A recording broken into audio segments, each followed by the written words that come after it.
So, talk to me. We talked about a lot of things this morning. I know you still have a question, though.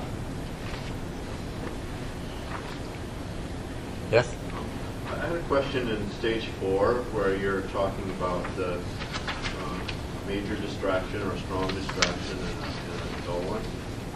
Wouldn't insight be considered to be a distraction, or is insight considered to be a special case? You know, when you become, you do the aha or so on and so forth, that displaces your awareness from your primary meditation object, and so in fact, insight itself is pulling you away from your. Am I wrong on that? No, insight's definitely a distraction.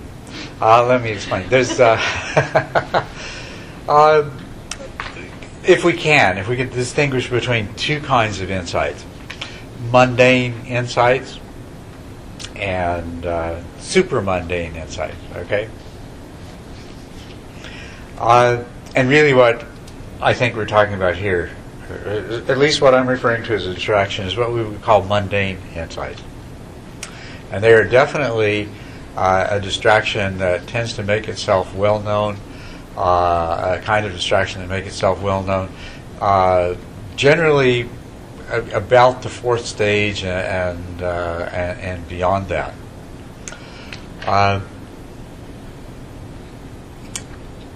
So the difference with supra-mundane insight is like it's a cumulative understanding that develops at a deep intuitive level, you know, and until it reaches sort of a crucial point where it strongly asserts itself in one's understanding. And that's not what I'm talking about here. That's kind of a different process there. But mundane insights definitely come. You see what happens as your mind, as the power of your mind increases as a result of this practice, your ability to think and understand definitely improves. And you've got in your mind a lot of things that you've sort of been trying to achieve deeper understanding of in one way or another, or of one kind or another, for a long time. Some of these are, sort of why you as a person are the way you are, or, why am I in the kind of circumstances I'm in, or why do I do the things I kind of do, and then there's a kind of insight. So, why is life the way it is, and what's the real nature of karma anyway? And there's all kinds of things that we've been entertaining in our minds, wanting deeper insight into. They're mundane in the sense that the insights we have are an intellectual understanding. And as we've trained our mind, we have an instrument that is far more capable of achieving this deeper, more profound kind of intellectual insight into what are the five aggregates about, really, and what is the second noble truth anyway? You know what I mean? What is the meaning of life? Why are people the way they are? What should I do with my life? All these there's all kinds of insights of this mundane nature. And one of the kinds of distractions that always begins to come up, usually, as I say, about the fourth stage and beyond, is you're sitting there meditating, and all of a sudden this brilliant understanding comes up. Wow, right? Some of you will have had that experience already. You've created the circumstances. You've created the conditions for it. Let me just point out to you something a little bit more general about what in this progress. When you're in the second and third, and also in the fourth stages, especially in the second and third stages, most of the distracting thoughts that have been bubbling up and making themselves have been the most ordinary, mundane sort of stuff, that of course, one of the things is you realize that your mind's full of this junk all the time anyway. But it is, from any sort of a realistic perspective, it is awfully, awfully trivial. But it's the stuff that makes up our daily lives. And that's what your thoughts are about. Did I mail this letter? Did I remember to call that person? What am I going to do about this problem tomorrow? Very, very ordinary, non-exciting stuff. And as you work your way through the second and the third and fourth stages, a lot of that stuff just stops being there. And the nature of the distracting thoughts are coming from a little bit deeper level of your psyche. And they carry with them, likewise, a somewhat deeper level of meaning and significance. And so that's why, at this stage, you've sort of quieted down all the ordinary noise of daily life, and you've let go of it, and it's no longer cluttering your mind. Your mind's still going, but some of the deeper things that are in there that have been percolating all this time, they start to come to the surface. And one member of that category of things is you start to have these insights into things, into questions that you've pondered for a long time, for one reason or another, in one way or another. And they are quite wonderful. The dilemma, of course, is what do you do with them? Boy, this is good stuff. And the temptation is there to drop the meditation and think about this wonderful thought.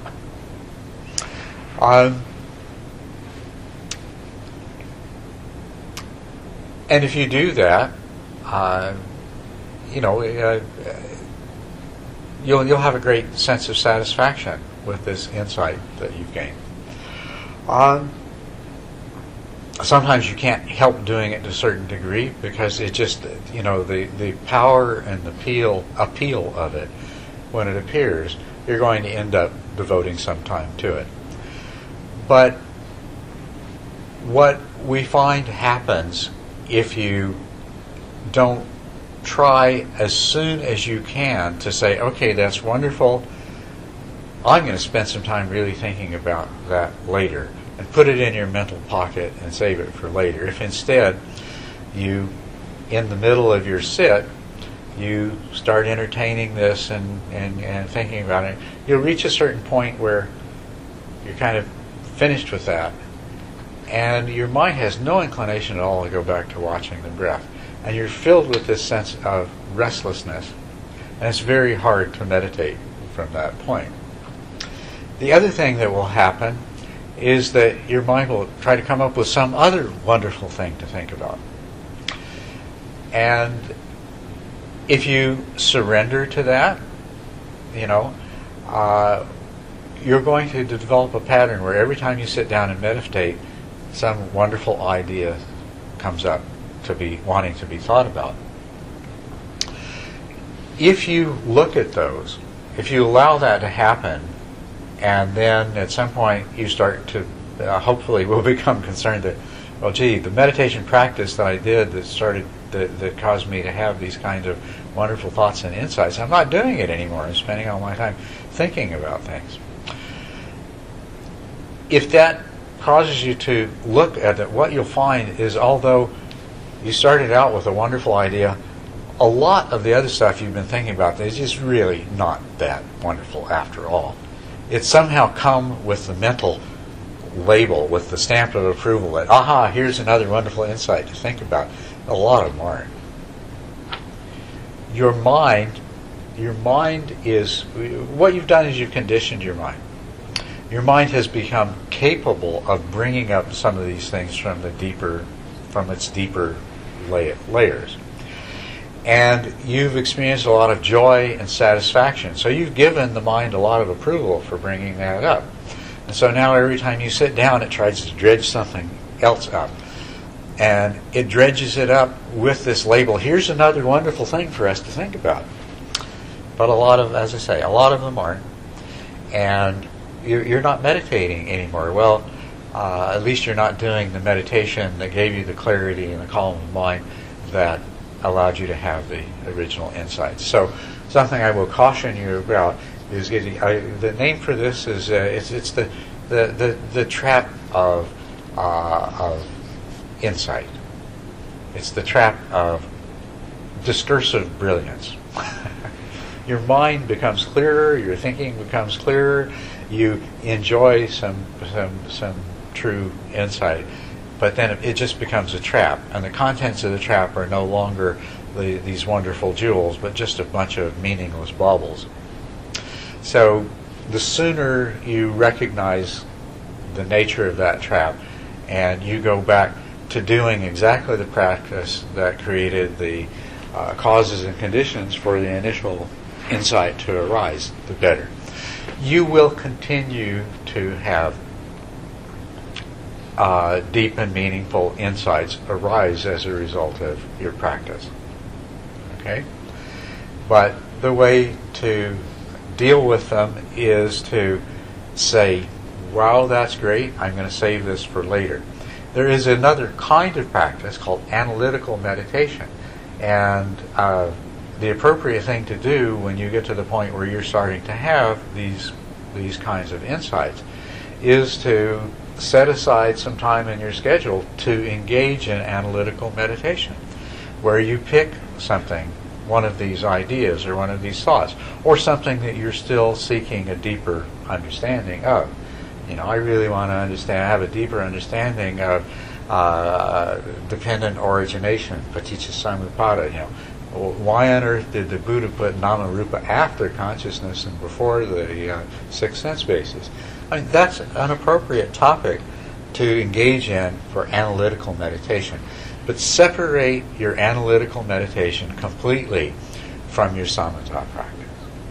Don't let the one overtake the other. They're both wonderful. They both have a purpose. They each actually support each other, but you've got to keep them separate. Otherwise, your samatha practice, as I say, will turn into this game your mind is playing of just trying to come up with some delightful thing to entertain yourself with instead of practicing.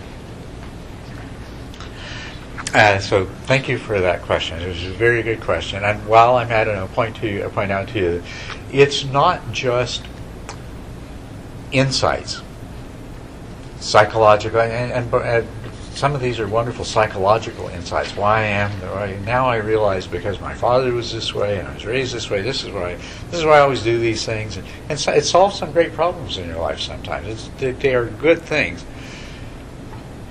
But there is another kind of thing that happens too, and for exactly the same reasons, it happens at exactly the same stage. You'll have things come up in meditation. You'll have like visionary experiences, and they'll also have a lot of content. You may have memories come up. Most of us haven't managed to get this far in life without accumulating a fair bit of psychological trauma of one form or another. You'll find that coming up. You'll find memories associated with powerful emotions, fear, anger, pain, things like this coming up. Woo, there it is. For exactly the same reasons. Your mind has become focused and calm, and all of the ordinary day-to-day nonsense has dissipated. It's no longer in the way. The waters have cleared, and the things that are present at a deeper level are now making themselves known to consciousness.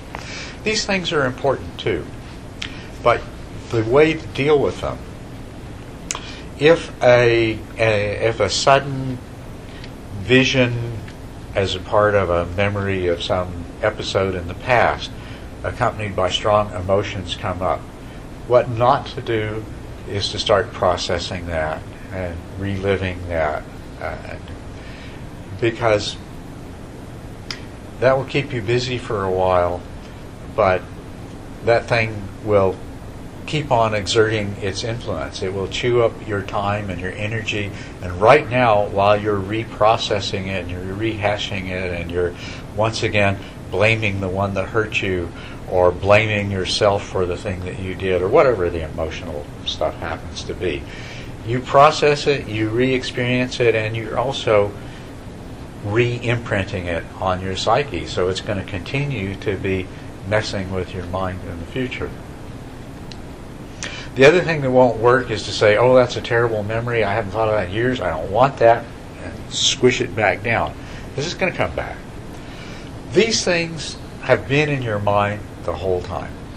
And they've been affecting in so many subtle ways almost everything you say and do and think. They've been there. They're a part of the makeup of who you are. And they've been exerting their influences. And a lot of them are unwholesome influences. Traumatic things happen to us, and we react to them in a certain way, and they make their imprint. And then anything that even vaguely resembles that in the future is going to be influenced by that imprint. Do you see what I'm saying? You see what I mean? A lot of people pay counselors and psychologists thousands of dollars so they can go and dredge these things up, try to come to understand them. When they come up in meditation, you have a wonderful opportunity to deal with them and be free of them once and for all. Not by analyzing them, but by just simply confronting them, looking at them, accepting them for what they are. Coming from a place of, oh yes, there you are, and you have a right to be there. All these feelings, and yes, that stuff happened. Those feelings arose. But you know what? I don't need you anymore. It's just, don't drive it away. Just look at it and say, accept it for what it is. It's the result of past causes and conditions. It has a right to be there, but you have no need for it in the future. And so as much as possible, you just want to let it go. Not drive it off, just let it go. Let it disappear by itself. Sometimes it takes only one of those confrontations and you're done with it forever. Or it may have to come back a few times. But if every time you approach it with equanimity and acceptance and understanding and let go of it, pretty soon you'll be free from it forever. You'll be free from that subtle influence that has been probably getting in your way in many kinds of different ways in your life. You'll be free of it forever. This is part of the purification of mind. This is a very good thing. It's only a problem if you react against it and you try to drive these things back down, in which case they'll just keep coming up more strongly. Or if you end up indulging in them, engaging in them, wallowing in them, reliving them, things like that. Okay? The purification of mind is very, very important. You're going to actually, we were talking about these stages, in order to successfully progress through the 8th, 9th, and 10th stages, there must be a purification of mind that takes place. And it will begin in the earlier stages. And it will be made up of things arising in different forms that you just need to accept and let go of. And the reason that has to happen is that these carry their own residue. They carry their residue of worry and remorse, and they carry their residue of anger and hatred, whether it's directed at somebody else or at yourself. They carry this residue of negative mental states. And the arising of piti and sukha are directly opposed by the presence of these in your psyche. So a purification of your mind has to take place in order for the successful development of the 8th, 9th, and 10th stages. But that's the way to deal with it. Well, I'll just mention to you one other way that these things manifest, and this is, I'm not trying to give you a totally all-inclusive catalog of how the deeper contents of your subconscious mind arise in consciousness during meditation. I'm just trying to give you some examples that will help you recognize the other forms it takes. I'll give you one more. Sometimes in your meditating, you'll have a vision of something arise that, will be not a memory, not anything that that's been any part of your life that you remember, just some hugely emotionally endowed vision of something. For example, it may be some horrendous thing, and you're saying, why on earth where did that come from? I never would think of such a thing like that. Where would such a horrifying idea as that come from? It doesn't matter. The fact is that one way or another you have these things in your psyche, and don't reject them. When they come up, just accept them and let them go. This is their opportunity to be liberated. This is the opportunity for your mind to purify itself by taking this stuff that it's been hanging on to and not knowing what to do with so long, and exposing it to the light of mindful awareness, allowing mindful awareness to see it for what it actually is, just some stuff coming out of your mind that's not really serving you and that you can let go of. Okay? So I know there's a big span of things between these wonderful insights and between, dealing with past psychic traumas or horrifying ideas that arise.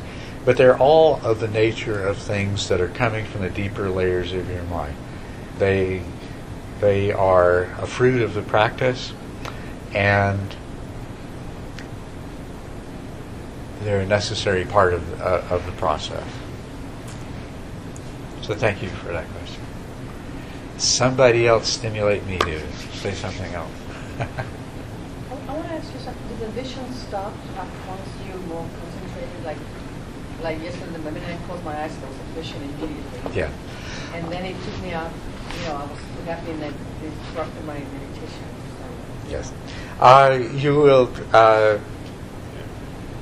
You'll go through a period. Some people at least go through a period where there's a lot of this kind of visionary experience that takes. But after a while, it kind of exhausts itself and it ceases to happen.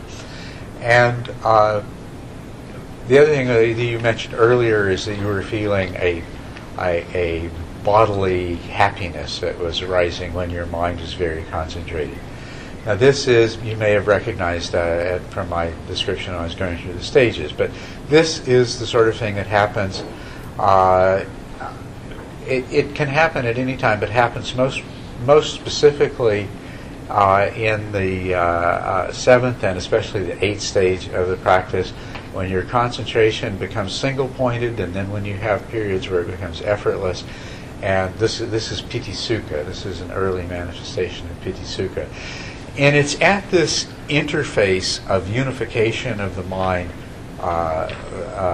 that on one side of which is the arising of Piti Sukha and the development of equanimity and tranquility, and on the other side of it is where you have a lot of mental activity coming to the surface.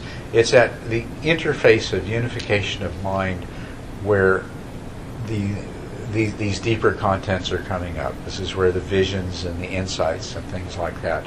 This is where they have the opportunity to come up, be released, and get out of the way, allowing the unification of mind to take place and allowing the Piti Sukha to arise.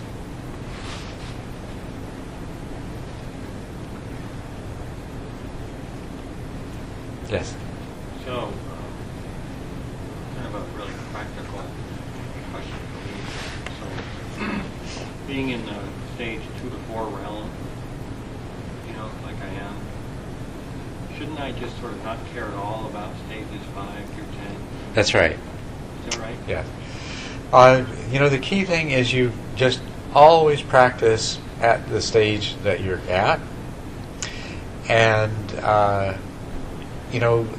allow the practice to develop on its own. So if you start thinking too much about the later stages, then you develop attachment and craving, and these will only get in your way. And likewise, when you've had some wonderful meditation experiences that correspond to these advanced stages, they may disappear. You may find yourself back at an earlier stage, and you may find yourself experiencing a lot of sense of loss and frustration and what happened, and maybe self-blaming and things like that. Don't. It's completely normal. It's going to happen. It's always going to happen. You know.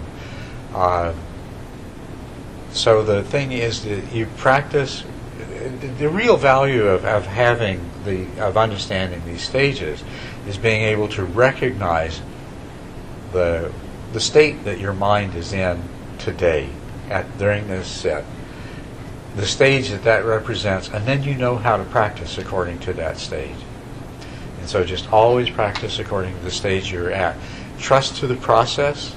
Trust that if you practice according to the stage that you're at, you'll create the conditions for progress to take place, and it will take place by itself. Yes? I have two questions. First of all, regarding to your private speaking, talking about how can I say that? The thought. Okay, the thought will come in, and then you will draw your attention to the thought, and you will lose the focus on your object. Yeah. But I have otherwise you're gonna fall into the dualness. Yeah. Yeah. So, but I have the other experience like the focus object is very, very clear, and I know everything, all the detail, and very deeply, but they still have some thought coming out and the falling bounce coming up and rising and fall, rising, and some thought. And is that the matter with this situation? Well, that's those thoughts that are still coming, but they're in the background. That's what we call the subtle distraction. And until you achieve single-pointedness, they're going to be there. Okay? Should I treat them, or? Well, if you don't have a problem with subtle dullness, and if you have these subtle distractions, but they don't have any tendency to overwhelm you, then you've arrived at you are finding yourself at the state that corresponds to the sixth stage. And so the way, I didn't go into a lot of detail about this practice at the sixth stage, but the essence of it is the more you ignore those thoughts, the fewer and less frequent they will be.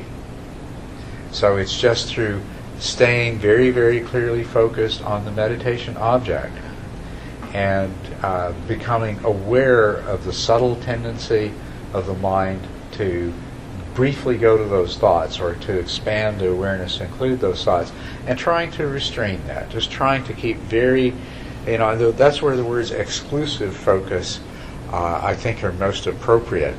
Commonly in the meditation literature you'll see the term single-pointedness, and while that's a good description, I think exclusive focus captures more the essence of the method at this stage, is that you're focused, but you're trying to have that focus exclude these things in the sense of ignoring the other thoughts. And to the degree you succeed in doing that, they will begin to fade by themselves. Okay. And the second question is because I didn't learn this 10 stage your theory before, but is that possible you fall into some different stage? It's my experience probably I'm in the sixth stage, but I also have some 50% in seventh stage, and maybe 10% or 20% in the eighth stage.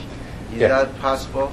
That's absolutely not only possible. That is completely normal. That's always the way it happens. You find yourself at different times, at different stages, but there will be a range that you're in, and there'll be one particular stage that you're predominantly in, and over time that range will advance, and over time the stage that you're predominantly in will advance. But they'll still be interrupted by periods where you're mainly in the 6th or 7th stage, and then you'll find yourself suddenly you've dropped back to the 3rd and 4th stage for a little while. That's completely normal too. So that's And the other thing that is completely normal is that somebody who hasn't done much meditation before, they're starting out, and all of a sudden they have a sit where it's like they're in the 8th stage, you know. But the thing is that they won't be able to do it again. You know, it just happened.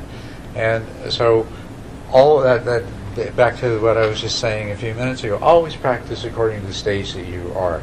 And over time there will be the progressive development. Don't be concerned if you suddenly drop back. Don't become attached if you suddenly have an experience of a more advanced stage. What you will normally find, though, is that there is a range of stages that you're experiencing on a more or less regular basis, and that there is one particular stage that is predominant. And that's exactly what you've described there, is that you're predominantly at the 6th stage, sometime, or maybe predominantly at the 7th stage. I didn't quite catch that. But you're sometimes in stage a bit lower and stage a bit higher. Yeah. Yeah, but okay, then that raises the question, like, if this is right, okay, because every stage we have to something to focus on and to improve so we can get in advance.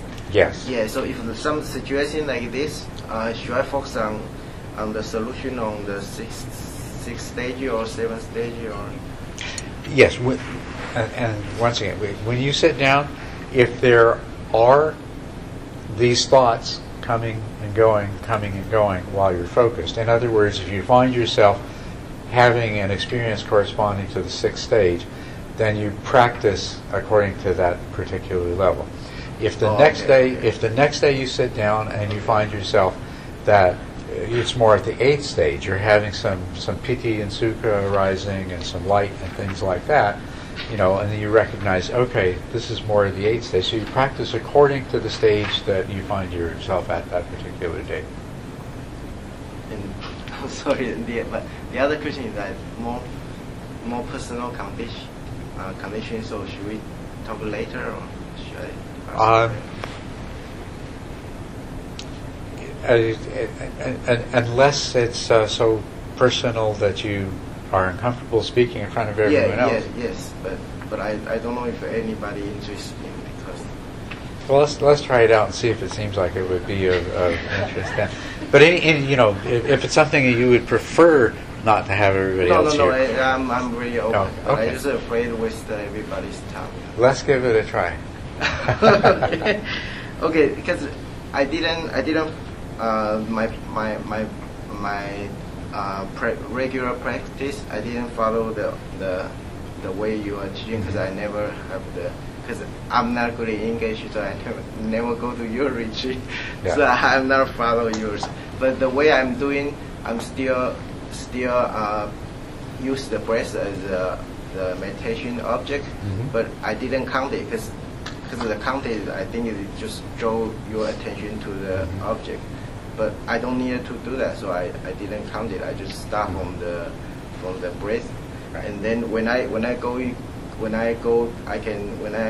can focus on all the detail and the what do you say, sensation, and then the focus start to expand, but not like you say that you expand it and narrow and expand it. No, it just became expanded and dip it and expand it and dip it and getting more and more and like expanding like a whole into the whole body, even the whole environment, yeah. and then get into even deeper to more deeper detail on everything, but not just the object itself, but the detail is on everything. Is the whole even the environment, yeah. Details on everything, but not just the object. Is that the problem? Because yeah. You say in the seventh stage you should focus on the object. No, it's not a problem. Your experience is actually, this is a brief summary, and I've expanded this quite a bit in a book. There's a lot of things that I just can't go into in this briefing. one of which you've discovered. And I think the discovery of it is fairly universal. Now, there's two things you said, and let me just address them in order. The first thing is you said that you never did the counting. That's fine. Counting is just a tool, and it's actually one that most people find useful, but it's also quite common that as a person gets more skilled, they don't bother with it anymore. They don't see the need for counting.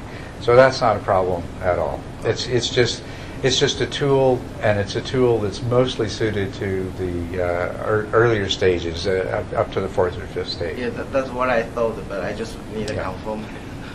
The other thing is you're finding that the scope of your awareness is spontaneously expanding, not just the subtle increase and decrease that makes you more or less aware of distracting thoughts and sensations, but it's like your awareness just spontaneously wants to expand by itself.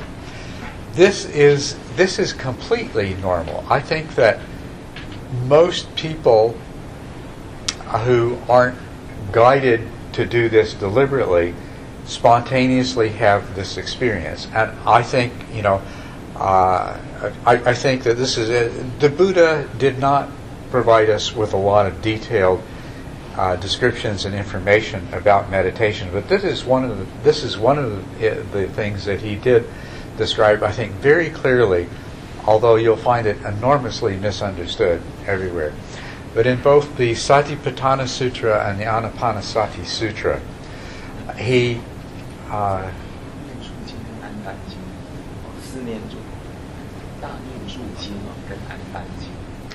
both of these sutras have in common a sequence of lines that begins, gone to the forest or an empty place or the foot of a tree, so forth. Sits down cross-legged, places his mindfulness before him, and mindfully breathes in, mindfully breathes out. And then it goes through the very familiar sequence. When he breathes in a long breath, he knows he breathes in a long breath, out a long breath, in a short breath, out a short breath, he knows he breathes out a short breath. And then it says, experiencing the whole body, he breathes in, thus he trains himself. Experiencing the whole body, he breathes out, thus he trains himself. And there's been a lot of weird interpretations put on that quite honestly, I think you can ignore. He's describing exactly what you experience. I think that so many meditators experience. If they meditate properly, the power of their mindful awareness spontaneously increases.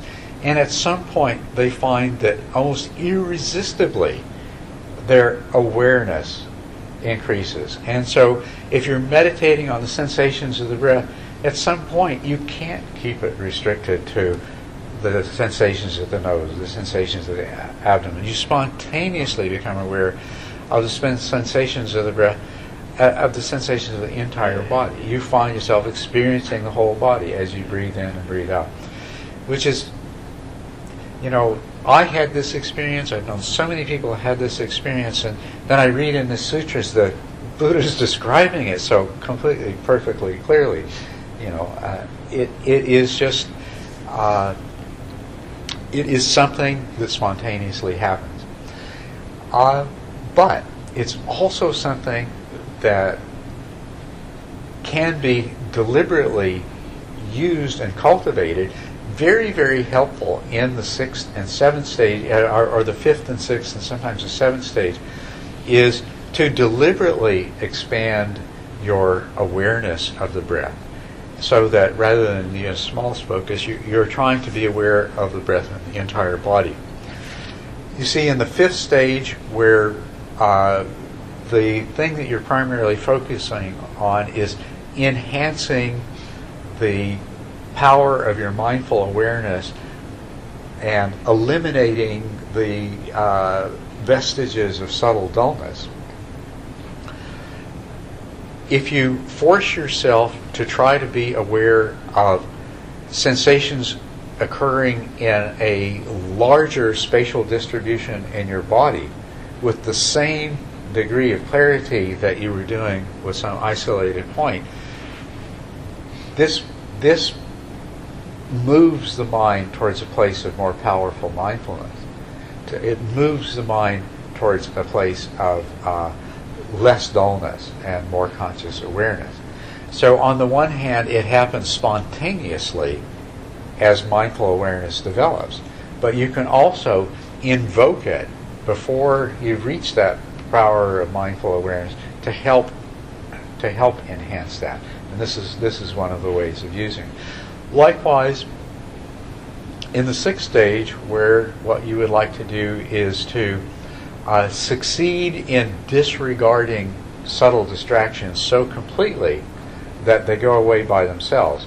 It is also true that in order to be aware, in order to experience the whole body with the breath, means that you have to devote so much of your conscious awareness to that task that there's none left over to be shared with these thoughts that arise. And so it's also serves as a way to help ignore all of these other things, and so that they will go away by themselves. If you meditate on the sensations of the breath and the entire body for a little while, trying to be as fully aware as you can in the entire body, and then bring your focus back to this narrow place, you will experience a period of time where there is complete single-pointedness. There is nothing else there. And then they'll start up again. You can go back and experience the whole body with the breath again for a while. Bring the focus back here, and once again you'll have. And in that way you can extend and prolong and develop the state of single-pointedness. So there are ways of using this. You discovered it by it just arose spontaneously in your practice.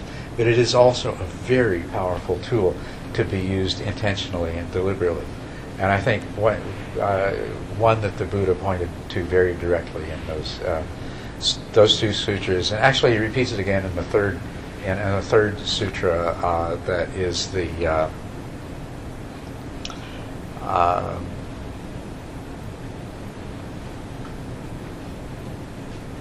I can't remember that Kayasati, the mindfulness of the body sutra.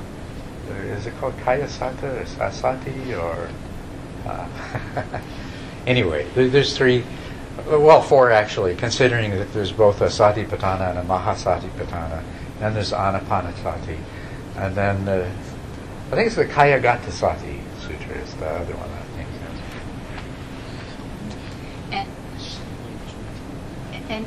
And that go to the extent, if the person practice meditate and they kind of more toward your whole body, yes, do we still ask them to come back to practice that, or just say, okay, go ahead and experience the whole body? There's a great advantage to coming back. Yes, there is, because you can experience that stable single-pointedness. The sensations of the breath at the nose will, by the time you reach this stage in the practice, have become very, very familiar. And you can take advantage of that familiarity to allow your mind to move more fully into a state of pure introspective awareness. You let the mind follow the breath, while conscious awareness focuses on the mind as it does so. Yeah, I think my question is more like in the beginning stage, if the person more feel more comfortable, observe the sensation for the body instead of observe sensation for the tip of the nose in that part. Are we still encourage them say to Yes. change to this part, or say that's fine? We would encourage them to do both, to use the awareness of the breath in the whole body, because it has many benefits, but to continue to practice coming back to the focus in the smaller area as well. Not to just abandon the one in favor of the other, but to continue to do both.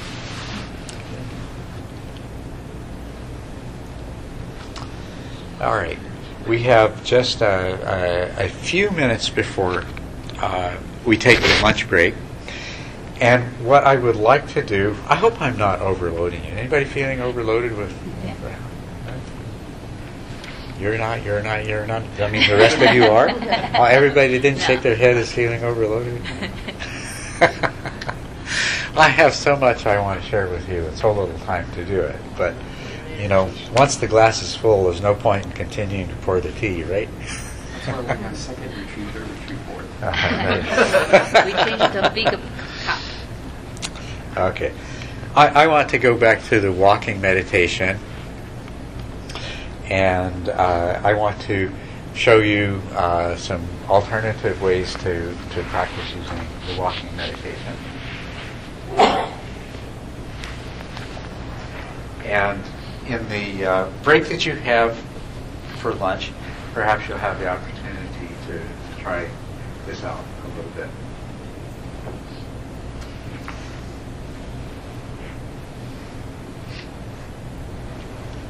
I'm going to suggest that, if we look at this walking, there are three parts to it, or three parts to the step, and then there's an intervening phase where we shift our weight. So there's a phase where you lift your foot, and a phase where you move your foot, where you place your foot, and then you shift the weight. And you lift this foot, and you move this foot, and you place this foot, and then you shift again. And after doing this practice a bit yesterday, that's probably very well and clearly established in your mind, and you can do that readily.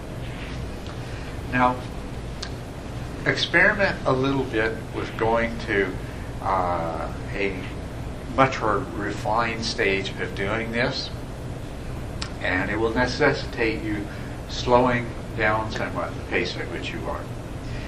But see if you can divide the process of lifting your foot into three parts. And do it any way you want, that suits you best. I'll tell you what I do. When I walk, the three parts, one part is where my heel comes away from the floor. The second part is where the side of my foot and the ball of my foot come away.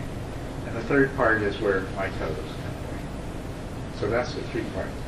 So if I put my attention on the sensations in the soles of my feet, I can focus on the sensations that are produced as I lift my heel. The decompression of those tissues, the little tingle as the blood flows in. When I'm barefoot or when I'm in sock like right now, I'm very much aware there's the cool air that moves under my foot, and I'm very cool. And then likewise in the middle part, the same thing. There are various sensations that occur in that, and then in the third part. So these are the three parts for me. You find your own three parts of lifting the foot. Moving has three fairly obvious divisions, at least for me. One is the raising, then the moving forward, and then the lowering. Right?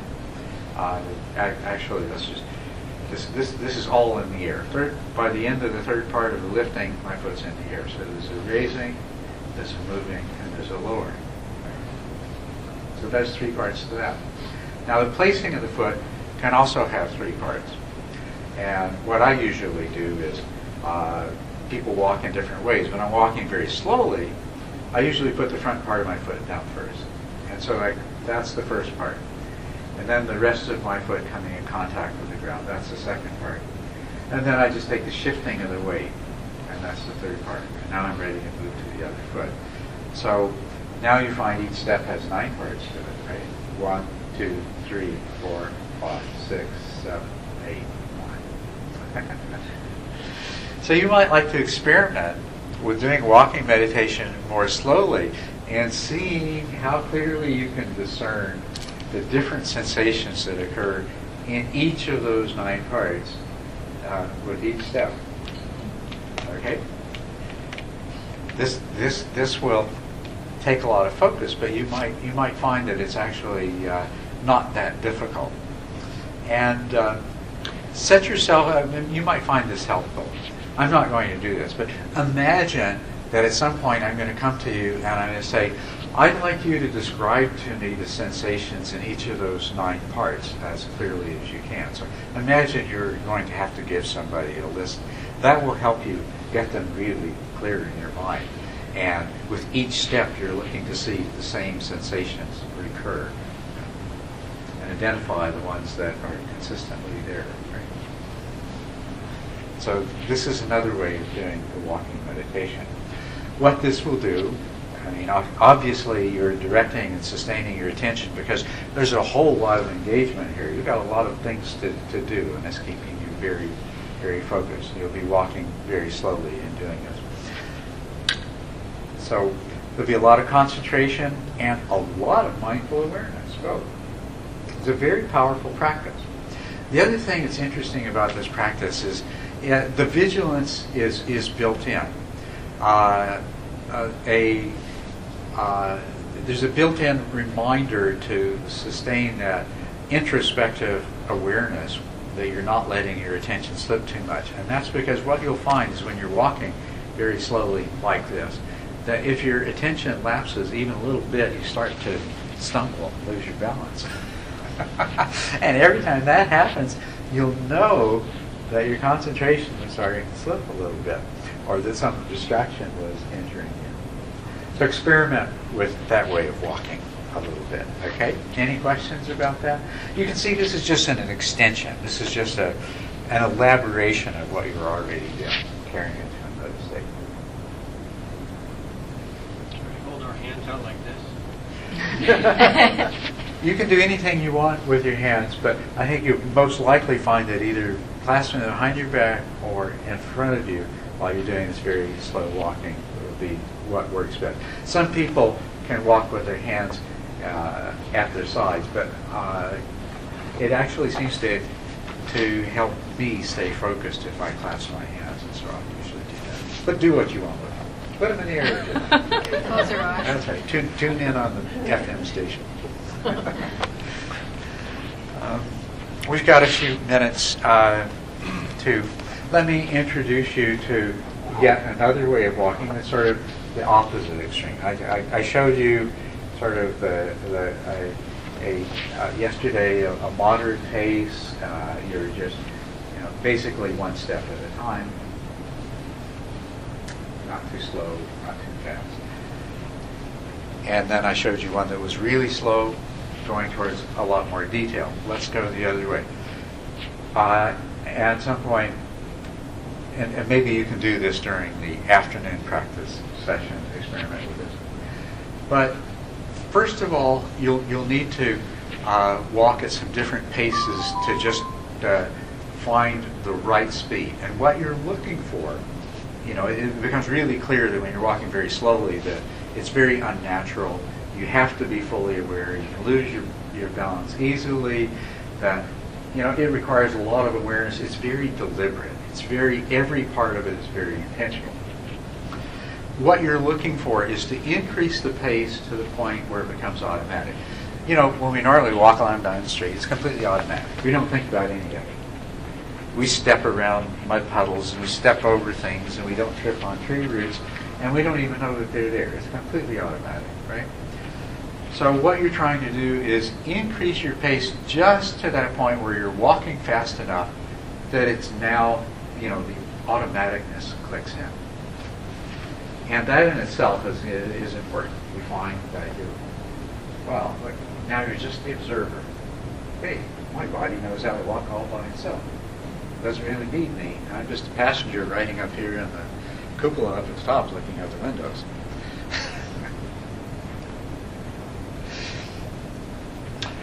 So get into this, find this pace that you can maintain automatically without you having to do anything. The body completely takes care of everything. And you can just practice being the completely mindful observer. And then, main thing you want to do is stay totally in the present.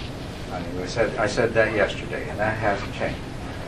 Any tendency of your mind to go into the future or the past, or to think about something somewhere else, you want to come back to the present. And I'll just point out to you that when introspective awareness alerts you to the fact that, I was thinking about something that happened yesterday, you're in the present then. You've already come into the present, because that's what you're doing now. You're thinking, I'm thinking about yesterday. Now that you're in the present, stay in the present, come back fully into the present. Now begin to explore the present moment. It has a diversity and richness that you may not have fully appreciated in the past. And you're walking, so there's so much going on. You're going to find it really useful to have an anchor for your attention, and that is going to be the sensations in your feet. And you can also include the sensations in the muscles of your leg. You're now, you're walking at a more spontaneous rate, so you're not looking at tiny nuances of sensation at the soles of your feet. So you're looking a little more globally, and so things are changing more quickly, but there's the increase and decrease in pressure in the soles of your feet. And yes, there's a contraction of the muscles of your legs you can be aware of. And there's perhaps the contact of, I can feel my trousers legs against my legs, so there's those sensations there. And so use the sensations that are directly related to the active walking as your anchor to always keep bringing you back to the present. This is your focal point. This is your anchor. But from that focal point, explore the totality of the present. Explore all of the different sensations that are present in your body through all of your 5 senses, 5 physical senses. Become aware of the activity of your mind, of the conceptual recognition that is constantly arising of things that you see and hear and feel. If you get good at it, you don't have much time to do this, but hopefully you'll keep doing this practice at home in the future. As you get more and more skilled at exploring the totality of what's happening in the present moment, explore the mental aspects of it. Not just all the sensations in the body and the activity of the body and things like that, but what's the mind? What's happening in the mind? Every sensation that you experience, everything that you see and hear and feel, is going to have some quality to it, pleasant or unpleasant or neutral. And see if you can sort of tap into that. It may be rather fleeting, but see if you can develop the habit of not only noticing what you're experiencing, but noticing the mind's reaction to it.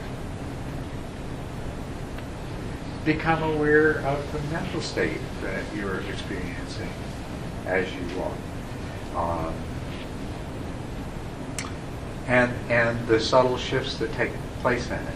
You find that you're walking along doing this practice, and you're in this beautiful place, and there's these Mediterranean cedars next to you, and there's a beautiful flower over there, and you feel the sort of joyful happiness that comes with walking in a beautiful place. And then you reach the point that, and somebody walked their dog, and you feel the reversion and the revulsion that happens. Or, track your mental state as well. But that's getting into the future. All you really need to do today is to experiment with this method of walking just fast enough that the walking is automatic, and that you can be purely the objective observer, staying in the present moment with the single question, what is happening now? What makes it up? You're going to find there is so much going on. So, anyway, it is now time for